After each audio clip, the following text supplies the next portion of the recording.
Hey everybody, in this video we've got another hypothetical 2024 presidential matchup. This time it's going to be Stacey Abrams for the Democrats up against Brian Kemp for the Republicans. This was suggested to me at some point a while back in the comments, so let's get into it. Kemp and Abrams have a rivalry in Georgia. We're going to try to take that rivalry and see how it would play out nationally. Brian Kemp is the current governor. He beat Stacey Abrams twice. She was highly touted when she ran for governor in 2018. She didn't really concede to Kemp. Then she went on to lose by a much wider margin in 2022, so her brand is tainted in my opinion. Two back-to-back statewide losses, that's not a good look. Brian Kemp has become more popular than I anticipated. Now of course by the time the election would roll around, or even maybe just a couple of weeks after this video, things could change. Maybe Abrams runs a third time in 26. If she does, at least she won't have to face Brian Kemp. But Georgia is one thing, a national election is another. Abrams does speak pretty well. Brian Kemp does have the accent. Maybe that's a factor for some voters. Either way, it's probably going to come down to the same handful of states. The Rust Belt is the most difficult to predict, so let's go through these states. We'll talk a little bit more about it at the end. We'll start in Alaska. That's going to be over 10, probably only low double digits, but safe for Kemp. Hawaii, safe for Abrams. Back up to the West Coast, Washington, Oregon, and California, safe for Abrams. About Nevada, I don't know if Kemp is going to be that great of a fit here. He does have executive experience, Abrams does not. I do think it could easily go either way, but eventually I ended up settling on a tilt for Abrams. Idaho, Utah, safe for Kemp. Down to Arizona, Kemp is a decent fit here. He has the reputation of pushing back against Donald Trump. Arizona will appreciate that. It's not as red as it used to be, but I think Kemp could win it by 1 to 2, so it's going to be leans for Kemp. Montana, Wyoming, safe for Kemp. Colorado, probably low double digits, safe for Abrams. New Mexico, that's probably going to be at least mid-single digits, likely for Abrams. North and South Dakota, safe for Kemp. Nebraska, at large, safe for Kemp. The 2nd District, maybe Kemp could win it. He is a little bit more moderate, but until I see the trends go back toward the right, it's going to be difficult for any Republican, so I do have Abrams winning this by about a 1 to 2 point lean margin. Kansas and Oklahoma, safe for Kemp. Down to Texas, that's going to be likely for Kemp. Up to Minnesota, that's going to be mid-single digits, likely for Abrams. Iowa, over 5, likely for Kemp. Missouri, Arkansas, Louisiana, safe for Kemp. Now we've got Wisconsin. This one was very tough. This is truly a competitive state. Abrams is going to do well in the blue counties. Kemp probably going to do decent in the suburbs. It's kind of a wash. Tough call, but I settled on a tilt for Kemp. Illinois, safe for Abrams. Michigan, just like the rest of the Rust Belt, it's tough to say. It does seem like it's a little bit bluer than Wisconsin. Kemp would make it close, but eventually I settled on a low single-digit lean margin for Abrams. Indiana, safe for Kemp. Kentucky, Tennessee, Mississippi, Alabama, safe for Kemp. Down to Florida, it does border Georgia. The state has drifted at least a little bit toward the right. I don't think it would be a blowout, but I do have Kemp winning it probably by a 5 to 6 point likely margin. Now we've got Georgia, the home state of both of these candidates. Back in the midterms in 2022, if you take that result, Kemp would win this by a likely margin. But I think a presidential race is different than a statewide race. However, I gotta give Kemp credit on being more popular than I thought. I think it would be close. The suburbs around Atlanta, those could soon be insurmountable for the Republicans, but this time I do have it going to Kemp. Maybe he would win it by a bigger margin. I have it as about a 1 to 2 point lean margin. South Carolina, safe for Kemp. North Carolina, that's going to be close. I have it as a tilt, but maybe you go up to lean for Kemp. Ohio is going to be likely for Kemp. West Virginia, safe for Kemp. Up to the corner, Maine at large,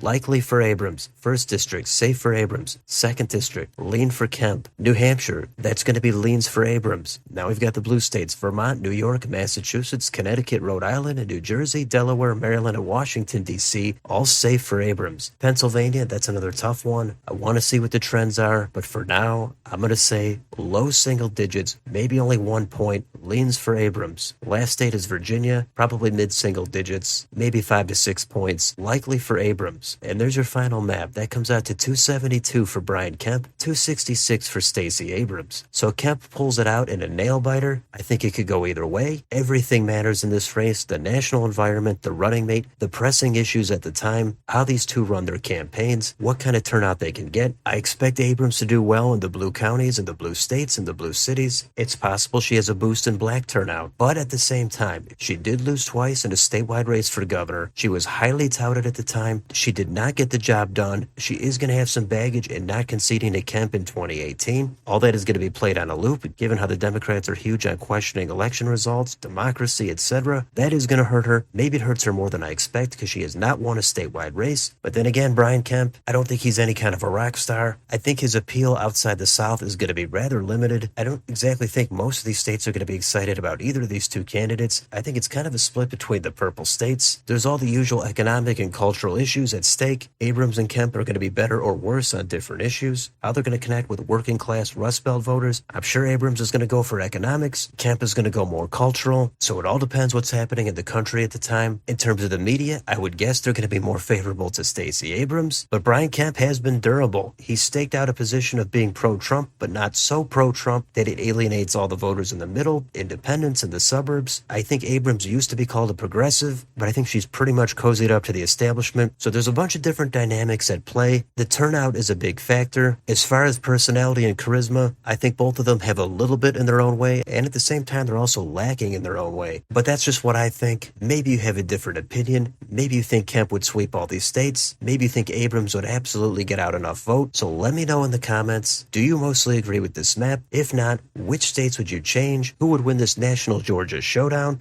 Let me know down below on your way out. Don't forget to like, share, and subscribe. Join the channel if you'd like to support it. Thanks for watching, and I'll see you next time.